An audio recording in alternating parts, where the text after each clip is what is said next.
LGBTIQ++ ये जो मुद्दा है काफ़ी समय से इनका सुप्रीम कोर्ट में चल रहा था, जिसमें कि आज एक बड़ा फैसला आया है। इस फैसले में जो है समलैंगिक विवाह को अयोग्य करार दिया गया है। इसके ऊपर इस कम्युनिटी का क्या कहना है, किस तरह से देखते हैं वो सुप्रीम कोर्ट के इस फैसले को, हम बातचीत करेंगे। हमारे साथ एक्टिविस्ट हैं धनंजय चौहान, इनसे जानते हैं। खुद भी काफ़ी इन्होंने यहाँ पर रहकर स्ट्रगल किया है, इस मामले को लेकर उठाते रहे हैं, और आज जब ये फैसला आया है इस पर इनका क्या रिएक्शन है। मैम, जानना चाहेंगे कि आप बहुत समय से इस मुद्दे को लेकर भी लगे हुए थे और बहुत सारे मुद्दे जो हैं आपने इस कम्युनिटी के सुलझाने की कोशिश की है, फ्रंट पे रखा है, पर आज जब ये फैसला आया है इसे किस तरह से देखते हैं?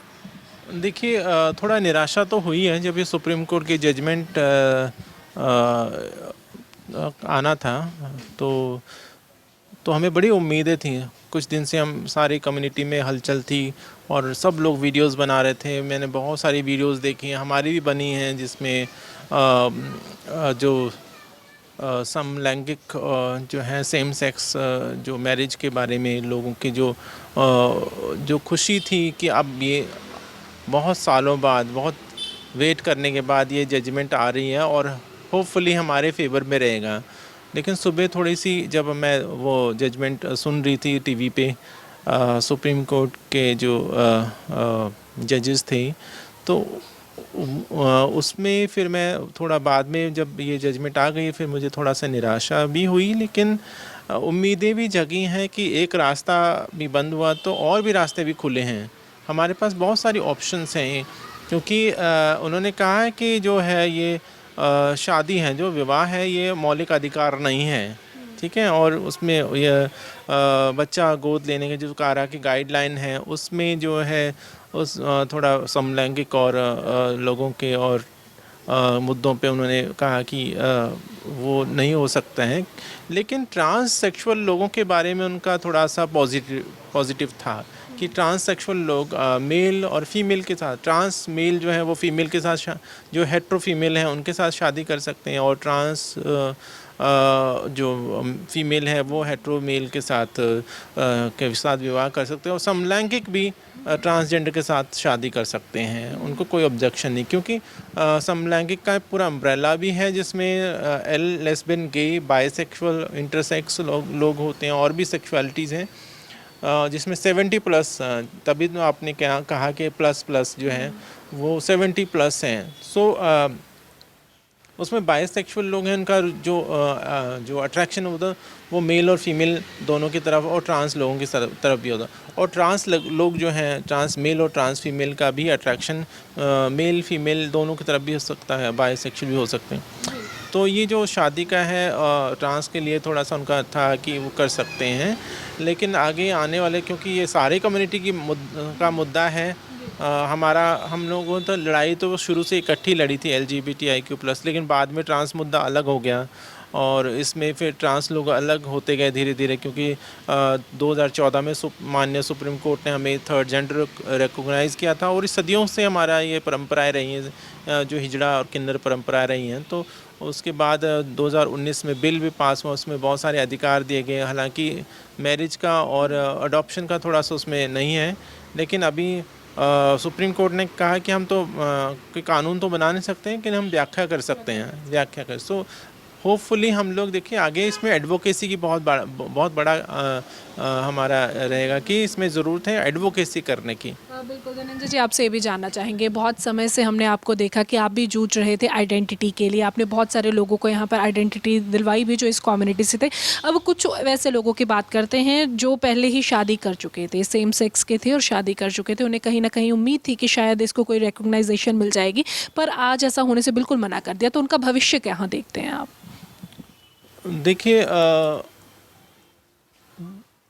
जो शादी होती है दो आत्माओं का मिलन है ना, और इसमें बस ये कि रिकॉग्नाइजेशन हो जाता तो जो भौतिक चीज़ें हैं, जैसे कि डॉक्यूमेंटेशंस हैं, चाहे वो हमारे अपने इंश्योरेंस हैं, घर लेने में प्रॉब्लम होती है, मेडिकल इंश्योरेंस है, तरह तरह के और भी डॉक्यूमेंट्स हैं, और भी बहुत सारे कानून हैं, IPCs हैं, उसमें अगर फेरबदल होता तो उससे समलैंगिक और ट्रांस लोगों को फ़ायदा होता है।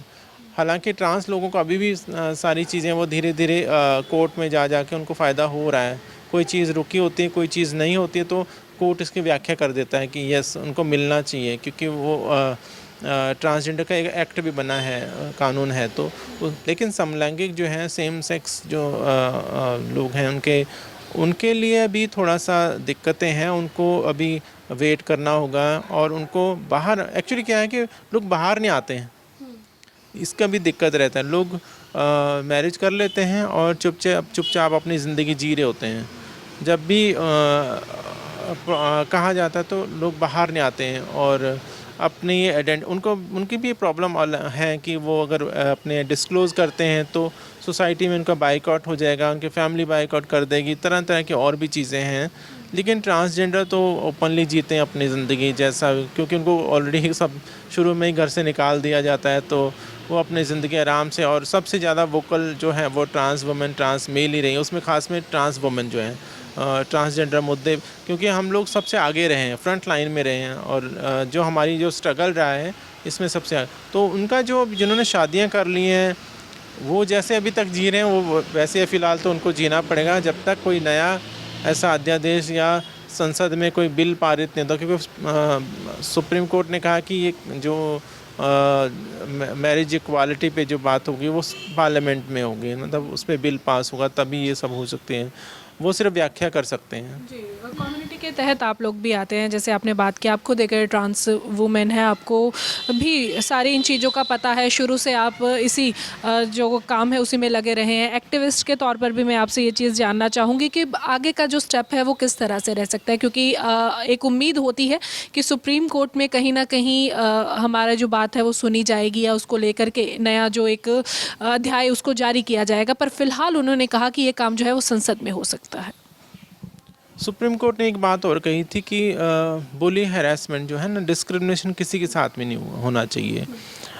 स्कूल, कॉलेज, यूनिवर्सिटीज़ में किसी भी तरह का, किसी की सेक्सुअलिटी और जेंडर आइडेंटिटी को लेके किसी भी तरह का भेदभाव नहीं होना चाहिए। लेकिन आने वाले समय में जैसे ट्रांसजेंडर और LGB जो समलैंगिक हैं, हमारा, मुझे लगता है कि हमारा भविष्य अच्छा है। बात होनी शुरू हो गई है, सुप्रीम कोर्ट में भी इस विषय पे बात हुई है, चर्चाएं हुई हैं। बेशक कुछ जजेस का मतभेद हो सकता है, लेकिन धीरे धीरे उस पे भी आ जाएंगे, क्योंकि अभी बहुत सारे मुद्दों पे क्लियरेंस नहीं है, बहुत सारे जो डाउट हैं वो क्लियर नहीं है। उस पर हमें एक्चुअली, फिर मैं उसी पे आऊँगी, एडवोकेसी एंड सेंसिटाइजेशन का बहुत ज़्यादा ज़रूरी है, और हमारे ये करिकुलम का हिस्सा नहीं रहा है। सेक्सुअलिटी और जेंडर जो एजुकेशनल जो हमारा एजुकेशन रहा है उसका पार्ट नहीं रहा है। सो हमें सबसे पहले तो एजुकेशन में रिफॉर्म्स लाना, उसमें हमें ये सारी चीज़ें बचपन से घर से ही लोगों को सिखानी होंगी कि सेक्सुअलिटी और जेंडर के बारे में। तो मुझे लगता है कि जैसे फॉरेन कंट्री में जो सेक्सुअलिटी पे अच्छा काम और उनका एक्सेप्टेंस भी ज़्यादा है, आइडेंटिटी को लेकर थोड़ा सा उनके बीच में मतभेद है, आइडेंटिटी को लेकर काफ़ी सारी वहाँ पर अभी बहस है। ट्रांसजेंडर को एक्सेप्टेंस बहुत कम है, और समलैंगिक लोगों को के लिए एक्सेप्टेंस है वहाँ पर। तो ये सब चीज़ें हैं। मुझे लगता है कि आने वाले समय में काफ़ी इस विषय पे बातें होंगी, चर्चाएं होंगी, बहस होगी, और अवेयरनेस भी बढ़ेगी लोगों में। आज आप देखो, सुबह से टीवी पे चल रहा है, तो लोगों को, जिन लोगों को नहीं पता था उनको भी पता लग रहा है। तो इस विषय पे जिनकी जो अपनी राय रखना भी चाहते थे उनको नहीं पता था, पर आज वो अपनी राय रख रहे हैं। बहुत सारे लोग फेवर में भी हैं। आखिरी सवाल मैं आपसे लूँगी, अब जिस तरह से आज ये फैसला आया है, क्या इस कम्युनिटी की तरफ से कोई मीटिंग रखी जाएगी, या कुछ आगे का स्टेप क्या रहने वाला है? कि क्योंकि आगे जा कर के अब समलैंगिकों के लिए तो एक बार रास्ता जो है वो बंद हो गया है, पर इस कम्युनिटी को आगे जा कर के क्या फ़ैसला करना है, क्या सोचेंगे, क्या अधिकार क्षेत्र रहेगा और किस ओर जा सकते हैं? सेम वैसे ही जैसे 2013 में सुप्रीम कोर्ट ने समलैंगिक को जो अपराधी श्रेणी से हटाने से मना कर दिया था, और एडवोकेसी हुई, सेंसिटाइजेशन हुआ। 2018 में उस सुप्रीम कोर्ट ने दोबारा से इसके ऊपर बहस हुई, चर्चाएं हुई, और 6 सितंबर 2018 को सेम अपने सर्वोच्च न्यायालय ने होमोसेक्सुअलिटी को अपराधी श्रेणी से हटा दिया।